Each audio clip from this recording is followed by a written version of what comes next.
తిరుపతి దగ్గరలో మేం చూసిన కొత్త ప్లేస్ సురటుపల్లి. అరుదైన క్షేత్రం, స్పెషల్ టెంపుల్. ఆ స్పెషల్ డీటెయిల్స్కి వాచ్ ఫుల్ వీడియో. ఇది సురటుపల్లి శ్రీ పల్లికొండేశ్వర స్వామి టెంపుల్. ఈ ఆలయం చాలా విశాలంగా ఉండి ఆలయ ప్రాంగణంలో ఎంట్రన్స్లో ఉన్న పెద్ద నంది మనల్ని ఆకర్షిస్తూ టెంపుల్లోకి పంపిస్తుంది. విశాలమైన ఈ ఆలయంలో గర్భగుడిలో వాల్మీకేశ్వరుడు పెద్ద లింగంగా, అమ్మవారు మరకతాంబికగా దర్శనమిస్తారు. సిద్ధి బుద్ధి సమేత వినాయకుడు, వల్లీ దేవసేన సమేత సుబ్రహ్మణ్య స్వామి, అయ్యప్ప స్వామి, కుబేరుడు, కాశీ విశాలాక్షి సమేత విశ్వనాథుడు, నటరాజస్వామి, శ్రీ రామలింగేశ్వర స్వామి లింగంగా, అక్కడే శ్రీరామ పరివారం శ్రీ సీతారామచంద్రుడు, ఆంజనేయులు, భరత లక్ష్మణ శత్రుఘ్నులు కూడా ఉన్న ఉప ఆలయాలు ఉన్నాయి. ఈ శివాలయంలో శ్రీ దక్షిణామూర్తి స్వామి ప్రత్యేకంగా దర్శనమిస్తారు. ఎక్కడైనా శ్రీ దక్షిణామూర్తి జ్ఞాన గురువుగా ఒంటరిగా దర్శనమిస్తారు. కానీ ఇక్కడ గౌరీ సమేత దాంపత్య దక్షిణామూర్తి దర్శనం ప్రత్యేకం. గర్భాలయం చుట్టూ ప్రదక్షిణ మార్గంలో సకల దేవతలు, విష్ణుమూర్తి, బ్రహ్మ, కుబేరులు, సూర్యుడు, చంద్రుడు, వివిధ దేవతలను చూడొచ్చు. మెయిన్ టెంపుల్ అంటే గర్భాలయం బయట ఆలయ ఆవరణలో నవగ్రహాలు, పెద్ద బిల్వవృక్షము, గోశాల కూడా ఉంటాయి. ఈ ఆలయ ఆవరణలో శ్రీ సప్తమాత సన్నిధిలో శ్రీ చాముండి, శ్రీ వారాహిదేవి, శ్రీ ఇంద్రాణి, శ్రీ వైష్ణవి, శ్రీ కౌమారి, శ్రీ మహేశ్వరి, శ్రీ బ్రాహ్మి అమ్మవార్లను పూజించుకోవచ్చు. ఈ ఆలయంలోని వివిధ దేవతల దర్శనం తర్వాత ఆలయ ప్రత్యేకమైన శ్రీ పల్లికొండేశ్వర స్వామి ఆలయంలో మూల విరాట్టు శివుడు పడుకొని అమ్మవారి ఒళ్ళో పడుకొని దర్శనమిచ్చే మహాదేవుడు చాలా ప్రత్యేకం. ఎక్కడా లేని విధంగా శివుడు లింగ రూపంలో కాకుండా పూర్తిగా మానవ రూపంలో పడుకొని దర్శనమిస్తారు. జనరల్గా విష్ణుమూర్తిని మనం ఇలా పడుకొని దర్శనం చేసుకుంటాము. కానీ ఇక్కడ ఉన్నది సర్వమంగళ సమేత అంటే పార్వతీదేవి ఒడిలో పడుకొని ఉన్న అరుదైన భంగిమలో దర్శనమిచ్చే పరమేశ్వరుడు.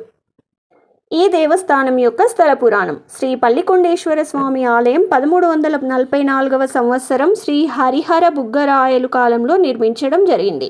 అమృతం కోసం దేవతలు, రాక్షసులు కలిసి మందర పర్వతం వాసుకి అనే సర్పం సహాయంతో క్షీరసాగర మదనానికి పూనుకున్నారు. పాల సముద్రాన్ని చిలికితే ఆ సమయంలో భయంకరమైన కాలకూట విషం హాలాహలం బయటపడింది. 14 లోకాలు దహించడానికి సిద్ధమైన ఆ కాలకూట విష ప్రభావం నుంచి రక్షించమని అసురులు బోలాశంకరుడైన పరమేశ్వరుణ్ణి ప్రార్థిస్తారు. చతుర్దశ భువన పాలకుడైన మహేశ్వరుడు వారికి అభయమిచ్చి ఆ కాలకూట విషాన్ని అమాంతంగా మింగేస్తాడు. హాలాహలం శివుని గర్భంలోకి పోనివ్వకుండా పార్వతీదేవి శివుని కంఠం పట్టుకోగా ఆ విషం కంఠం వద్ద నిలిచిపోయి స్వామిని నీలకంఠుణ్ణి చేసింది. భయంకరమైన ఈ విషం మహాశక్తివంతుడైన పరమేశ్వరుని సైతం కాసేపు మత్తెక్కిస్తుంది. విష ప్రభావానికి లోనైన శివుడు మైకంతో కాసేపు ఈ క్షేత్రంలో విశ్రమించాడని, శివుడు శయనించిన క్షేత్రం కనుక దీన్ని శివ శయన క్షేత్రం అని స్కంద పురాణం తెలుపుతుంది. శివుడు హాలాహలం భక్షించి విశ్రమించినందున దీన్ని కాలకూట శయన క్షేత్రం అని కూడా అంటారు. విషం మత్తులో పార్వతీదేవి ఒడిపై తల ఉంచి పవలించి ఉన్న గరళకంఠుని విగ్రహంతో పాటు ఆయన చుట్టూ చేరి ప్రార్థన చేస్తున్న మహావిష్ణువు, బ్రహ్మ, దేవేంద్రుడు, సూర్యుడు, చంద్రుడు, కుబేరుడు, నారదుడు, తుంబరుడు, మార్కండేయుడు, వాల్మీకి, వశిష్ఠ, విశ్వామిత్ర, భృహు, గౌతమ, పులస్త, అగస్త మహామునులు, పాదాల వద్ద వినాయకుడు, శ్రీ వల్లీ దేవయాని సమేత శ్రీ సుబ్రహ్మణ్య స్వామి విగ్రహాలు సైతం గర్భగృహంలో ఉన్నాయి. ఆకాశంలో విహరిస్తూ ప్రార్థన జరుపుతున్న యక్ష, గంధర్వ రూపాలు కూడా కనిపిస్తాయి. శయనించి ఉండటం వలన ఇక్కడ శివుణ్ణి పల్లికొండేశ్వరుడు అంటే తమిళంలో పడుకొని ఉన్నాడు అని అర్థం.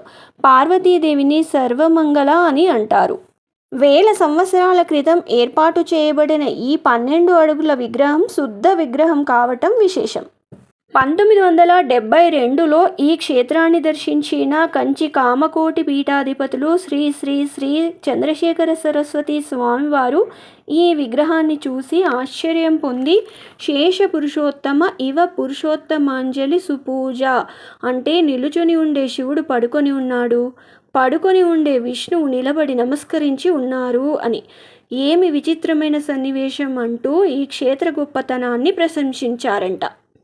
ఇలా శివుడు లింగాకారంలో కాకుండా మానవ రూపంలో శయనించి ఉండటం దేశంలో మరెక్కడా లేదు. ఇలా అరుదైన శ్రీ సర్వమంగళ సమేత పల్లికొండేశ్వర స్వామిని అండ్ దంపత సమేత శ్రీ దక్షిణామూర్తిని దర్శించుకోవటానికి కుదిరితే మీరు వెళ్ళండి. ఎందుకంటే మన ఆలయాలు, మన చరిత్ర మనలో స్పిరిచువాలిటీని డెవలప్ చేస్తాయి.